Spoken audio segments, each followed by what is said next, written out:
In this tutorial, you will learn how to create and use text abbreviations on iPhone. But before we start, take a moment to subscribe to our channel and make sure to press the bell button to be the first to know about our new videos. iOS has a very neat feature that turns abbreviations into full words. To create your own abbreviation shortcuts, go to Settings, General, Keyboard, Text Replacement. Tap the plus icon to create a new abbreviation. Here, type in the phrase you want the shortcut for, then type the abbreviation shortcut.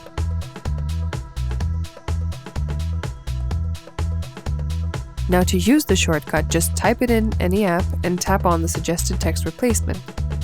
Alternatively, once you write your shortcut, you can hit space to automatically replace your text. What's your most often used phrase?